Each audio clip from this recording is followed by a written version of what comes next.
안녕하십니까. 챕터 12의 페이지 217에서 218쪽 3세대 베타 블로커의 발표를 맡은 42번 유재현입니다.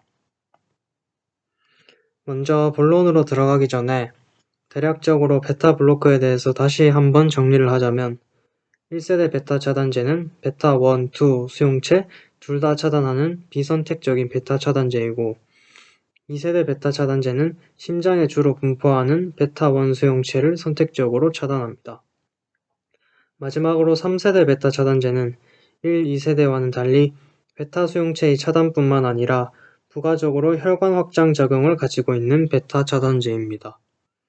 혈관을 확장시키면서 기존 베타 차단제들의 부작용인 급격한 BP 상승과 같은 부작용을 해결할 수 있다는 점이 3세대 베타 차단제의 뚜렷한 장점입니다. 먼저 3세대 베타 블로커의 특징에 대해서 설명하고 그림의 빨간 네모 상자로 표시된 3세대 베타 블로커에 속하는 약들에 대해서 설명드리겠습니다. 3세대 베타 블로커의 특징에는 여러 가지가 있는데 우선 첫 번째로 라베타롤, 칼베디롤, 부신디돌 등은 알파1 아드레너르직 리셉터를 차단하는 기전을 보입니다.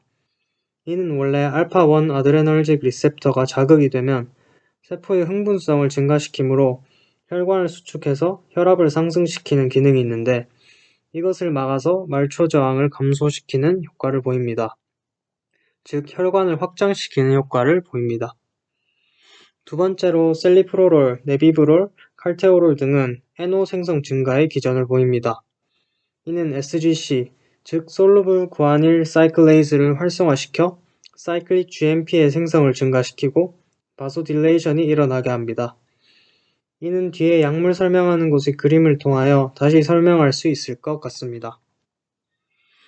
세 번째는 베타2 아고니스트 기능인데 이를 좀 더 자세히 찾아보니 원래 베타2가 GS라는 단백질에 커플링 되어 있는데 여기 아고니스트가 결합을 하면 사이클릭 AMP가 증가하게 되고 MLCK를 억제하게 되어서 릴렉세이션이 일어납니다.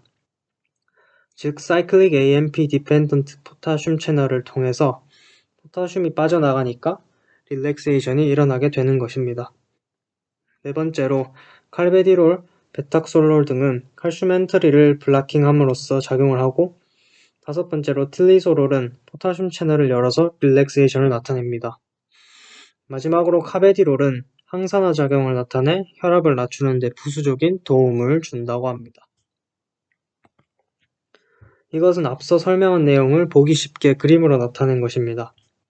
다시 한번 간단하게 설명을 드리면 가장 왼쪽이 칼슘 채널을 블로케이드 하는 것이고 그 다음이 베타2 아고니스트의 기능이고 그 다음이 NO의 작용에 관한 것입니다. 그리고 이쪽은 항산화 작용에 관한 것입니다. 여기서 박스 안에 들어있는 내용들을 설명을 드리자면 우선 이 노란색 박스는 엔도텔리얼 셀에서 NO가 방출이 되면 이것들을 방지할 수 있다는 것 같습니다. NO가 혈관을 이완시키면서 혈류가 개선이 되고 항응고 작용을 하는 안티트롬빈과 같은 팩터들이 작용을 하고 또 LDL 옥시데이션 또한 줄고 하는 것 같습니다.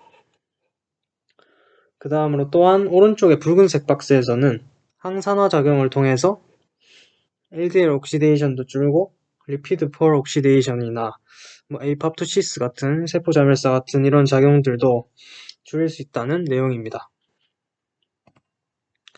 이제 3세대 베타 블로커에 속하는 약들에 대해서 설명드리겠습니다.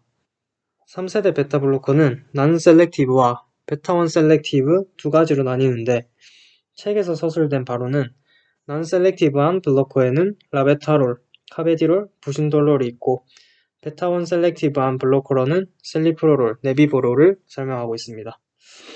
우선 넌셀렉티브한 약들부터 설명드리겠습니다. 첫 번째로 라베타롤입니다. 라베타롤은 알파와 베타 리셉터 둘 다에 대해서 컴페티티브 안타고니스트 작용을 하고 두 개의 옵티컬 센터를 가지고 각각의 이성 질체는 다른 작용을 보인다고 합니다. 알파1 리셉터에는 셀렉티브 블로케이드 작용을 하고 베타1, 2 리셉터에 대해서는 블로케이드 작용을 합니다. 또한 라베타롤은 베타2 리셉터에 대해서 파셜 아고니스트 액티비티 작용을 합니다. 또 책의 내용에 따르면 라베타롤은 코카인과 유사한 이펙트를 가진다고 합니다. 코카인이 넷 프리시냅틱 너브 터미널에 있는 노르에피네프린 리업테이크 트랜스포터를 블락킹해서 혈압을 올리고 또 심장 기능을 향상시키는데 이것과 유사하게 애니의 리업테이크를 막는 작용을 합니다. 그리고 라베타롤은 임상적으로 4개의 이성질체가 같은 양을 함유한 채로 사용된다고 합니다. 라베타롤은 이렇게 4개의 이성질체가 있습니다. 각각에 대해 설명드리도록 하겠습니다. 첫 번째로 R 아이소머의 경우에는 라세믹에 비해 베타블로커로스의 효력이 4배가 더 큽니다.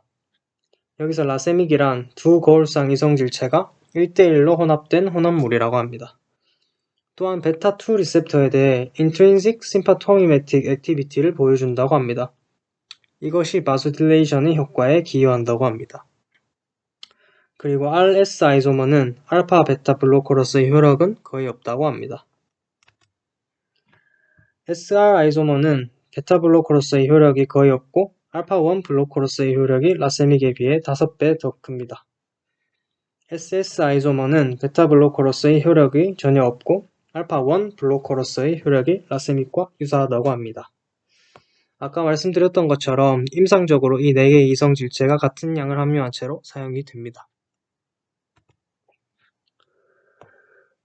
그리고 라베타롤의 알파1 블라커로서의 기능은 arterial smooth muscle의 이완, 즉 혈관의 이완이고 베타1 블라커로서의 기능은 심장의 교감신경 자극을 블라킹하는 것입니다.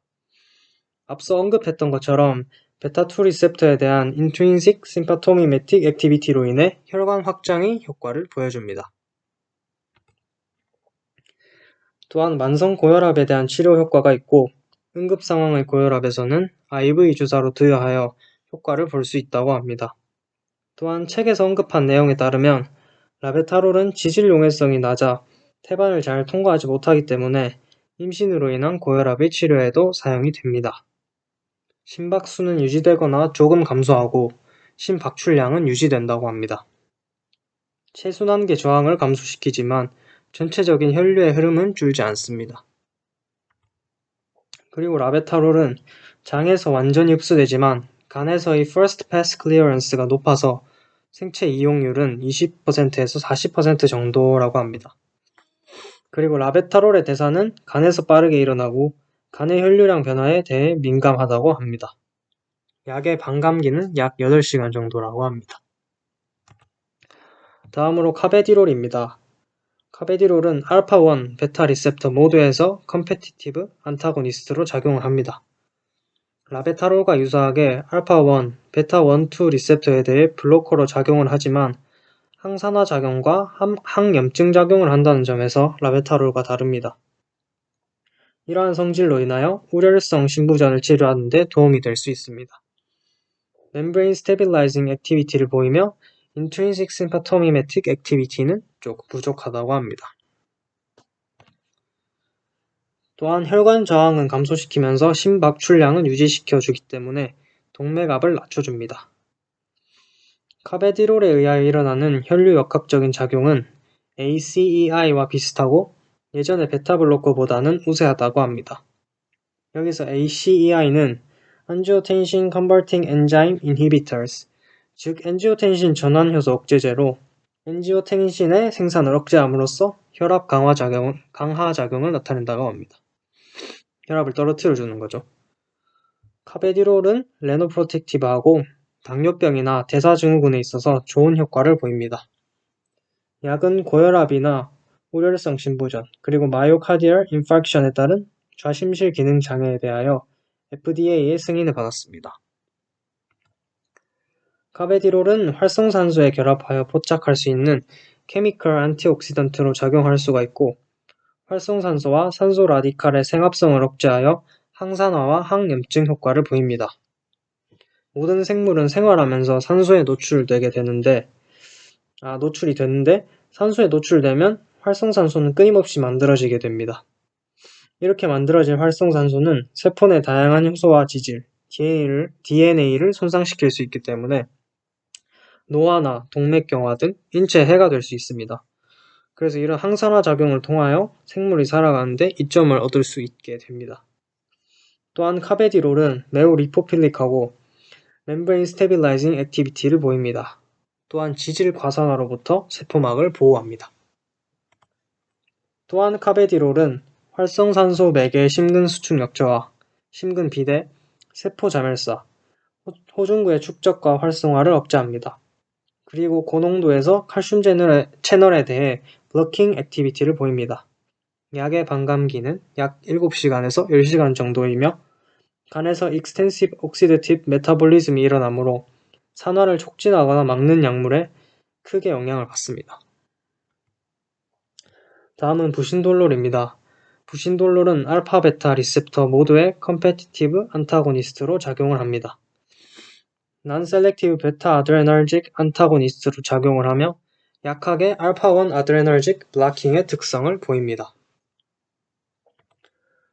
부신돌롤의 효과로 좌심실 수축기 박출률이 증가하며 말초 저항이 감소하여 에프톨로드, 즉 후부아가 감소합니다.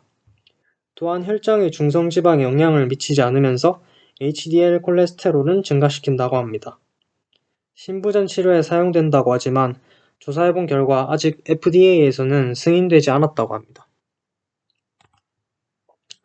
이제 베타1 셀렉티브한 3세대 베타 블로커들에 대해서 설명드리겠습니다.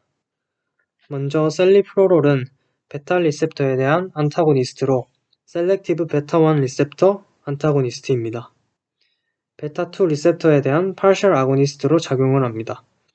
그래서 약한 혈관 확장과 브론코 딜레이팅 이펙트를 보이며 평활근에 대한 파파베린-like relaxant 이펙트를 보입니다. 여기서 파파베린을 조사를 해봤는데 양귀비와 같은 것이라고 합니다. 또한 내장경련의 치료에 사용하기도 하며 기전은 포스포디에스터레이즈의 인히비터로서 사이클릭 AMP를 높이는 기전으로 작용을 합니다. 그리고 페리퍼럴 알파2 리셉터 안타고니스트로 작용하며 NO 생산을 촉진하고 산화적 스트레스를 억제합니다. 베타2 리셉터에 대해 Intrinsic Symptomatic Activity를 보이며 Membrane Stabilizing Activity는 없다고 합니다. 생체 이용률은 30%에서 70% 정도이고 소변과 대변으로 거의 되사되지 않고 배출됩니다. First Pass 메타볼리즘을 거치지 않습니다. 효과로는 심박수와 혈압 감소 및 AV 노드의 Functional Refractory Period, 기능적 불응기라고도 하는데 이것을 연장시킨 효과를 보이며 고혈압, 협심증의 치료에 이용이 됩니다. 마지막으로 네비보롤입니다. 네비보롤은 셀렉티브 베타1 리셉터의 안타고니스트로 작용하고 RA, Intrinsic Symptomatic Activity, Membrane Stabilizing Activity, 알파1 리셉터 블라킹은 없다고 합니다. 또한 베타3 수용체 자극을 통한 엔도텔리얼 NO 메디에이티드 혈관 확장 기능을 보입니다. 이에 대해서는 다음 슬라이드의 그림을 통해서 자세히 설명드리겠습니다. 이 그림을 보시면 이제 여기 나오는 N이 네비보롤이고 이 네비보롤이 베타3 수용체를 자극을 하게 되면 사이클릭 AMP가 자극이 되고 이후 칼슘이 엔도텔리얼 니트릭 옥사이드 신테이스에 영향을 끼치면서 NO가 증가하게 됩니다. 그리고 이후에는 앞서 언급했던 NO 생성 증가 기전을 보여줍니다. NO가 SGC, 솔루블 구아닐 사이클레이즈를 활성화시켜 사이클릭 GMP 생성을 증가시키고 이로 인해서 바소딜레이션이 일어나게 됩니다. 네비보롤은 말초 저항을 감소시켜서 혈압을 떨어뜨려 고혈압 치료에 쓰입니다. 또한 스트로크 볼륨을 크게 증가시킵니다. 옥시더티브 스트레스를 줄여주고 탄수화물과 지질대사 모두에 좋은 효과를 보입니다. 그래서 고혈압으로 인한 대사증후군에도 쓰일 수 있다고 합니다. 네비보롤의 이성질체로 D-아이소머와 L-아이소머가 있습니다. 약을 투여할 때는 D-아이소머와 L-아이소머가 동등하게 함유된 라세믹 형태로 투여가 되며 D-아이소머는 베타 블라킹 작용을 하고 L-아이소머는 NO 생산을 증가시킨다고 합니다. 약의 반감기는 약 10시간 정도이며 리포필릭하다고 합니다. PPT를 제작하면서 참고한 자료의 출처이고요. 감사합니다.